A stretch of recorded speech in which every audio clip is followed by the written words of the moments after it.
السلام علیکم، آپ دیکھ رہے ہیں اسٹار ایشیا نیوز اور میں ہوں عمر خان۔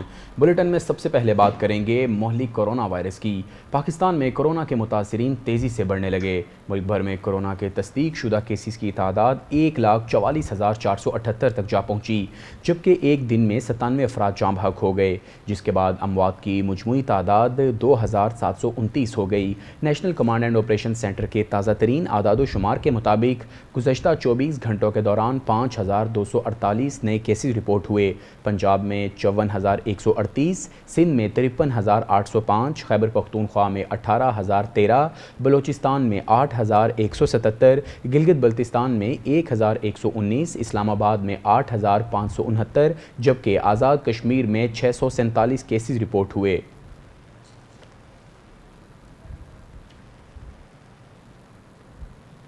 فیڈرل انویسٹیگیشن ایجنسی نے چین کو 2 کروڑ ماسک برآمد کرنے کے معاملے پر معاون خصوصی ڈاکٹر ظفر مرزا کو بری الزامہ قرار دے دیا۔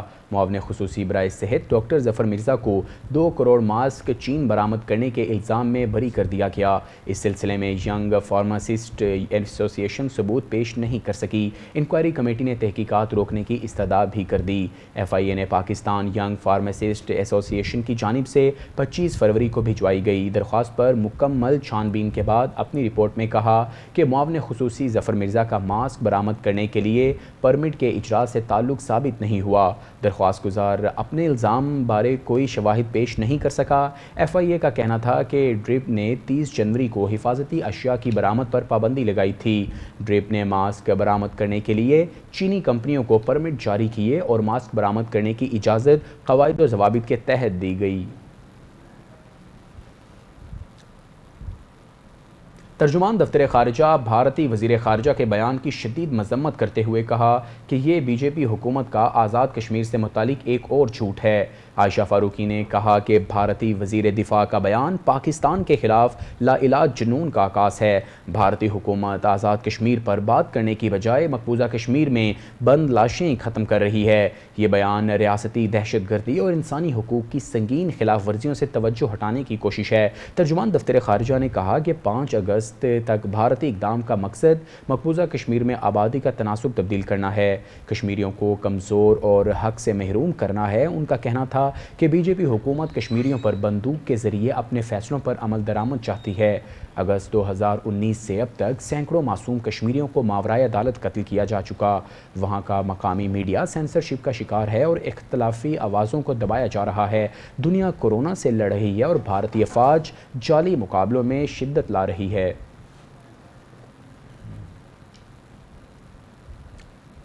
بجٹ کی بات کی جائے تو آپ کو بتائیں کہ پنجاب کا 2,200 ارب روپے سے زائد کا بجٹ آج پیش کیا جائے گا۔ پنجاب بجٹ میں بڑا ریلیف دینے کے اقدامات تجویز کر دیے گئے۔ کورونا اثرات کم کرنے کے لیے 23 شعبوں کو ٹیکس ریلیف دینے کی تجاویز دی گئیں۔ 13 شعبوں کو براہ راست ٹیکس ریلیف ملے گا۔ 10 شعبے از خود ٹیکس نیٹ میں آنے پر ٹیکس ریلیف سے فائدہ اٹھائیں گے۔ پی آر اے کے تحت وصول کیے جانے والی خدمات پر سیلز ٹیکس میں ریکارڈ کمی کی تجویز تیار کی گئی، جبکہ پراپرٹی ٹیکس 2 ایک ساتھ میں لینے کی بھی تجویز دی جا رہی ہے۔ ڈاکٹروں کی خدمات اور اسپتال کے بیڈ روم چارجز پر اور ہیلتھ انشورنس عائد 16% ٹیکس ختم کرنے کی تجویز دی جائے گی، جبکہ 20 کمروں تک ہوٹلز اور گیسٹ ہاؤسز پر ٹیکس 16% سے کم کر کے 5% اور میرج ہالز، تقریبات کے لان اور پنڈال پر بھی ٹیکس 5% کرنے کی تجویز دی جائے گی۔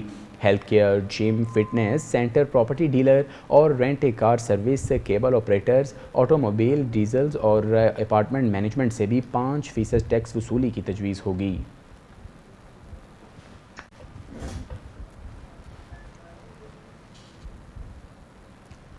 فیاض الحسن چوہان کا کہنا ہے کہ بزدار حکومت آج ملکی تاریخ کا سب سے بڑا بزنس فرینڈلی بجٹ پیش کرنے جا رہی ہے۔ امید ہے کہ آج کا بجٹ بزنس کمیونٹی کے لیے اطمینان کا باعث ہوگا۔ وزیر اطلاعات پنجاب کا کہنا تھا کہ بجٹ میں چھوٹے اور درمیانے درجے کے کاروباری شعبے کے لیے خصوصی فنڈز مختص کیے گئے۔ کاروباری سرگرمیوں کو فروغ دینے کے لیے ٹیکس ریلیف بزدار حکومت کا انتہائی مثبت اقدام ہے۔ انہوں نے کہا کہ کورونا جیسی عالمی وبا کے دوران اس سے بہتر بجٹ پیش نہیں کیا جا سکتا۔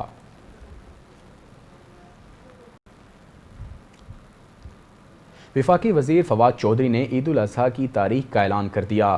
انہوں نے کہا کہ عید الاضحیٰ 31 جولائی بروز جمعہ ہوگی۔ وفاقی وزیر science and technology Fawad Chaudhry نے سماجی رابطے کی ویب سائٹ پر ٹویٹ کرتے ہوئے کہا کہ 21 جولائی کو ذی الحج کا چاند کراچی اور اس کے ارد گرد علاقوں میں دوربین سے واضح طور پر اور کئی علاقوں میں آنکھ سے بھی دیکھا جا سکے گا۔ چاند کی لوکیشن کے لیے آپ رویتے ایپ بھی استعمال کر سکتے ہیں۔ اس سے پہلے فواد چودھری نے شوال کا چاند نظر آنے اور عید الفطر کی تاریخ کا اعلان بھی پہلے سے کیا تھا اور ان کے اعلان کے مطابق ہی چاند نظر آنے کی رویت پر عید الفطر ہوئی تھی۔ تاہم مرکزی رویت ہلال کمیٹی نے چاند کی رویت پر شہادتیں اکٹھی کر کے شوال کے چاند کا اعلان کیا تھا۔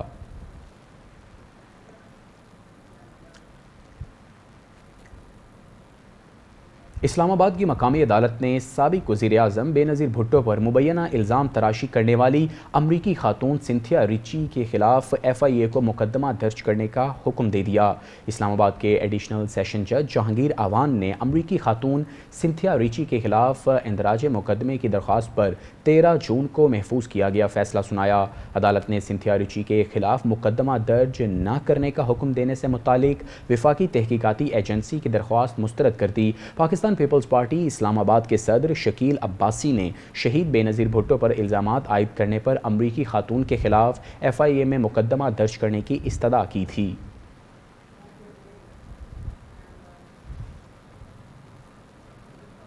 اب شامل کریں گے علاقائی خبریں۔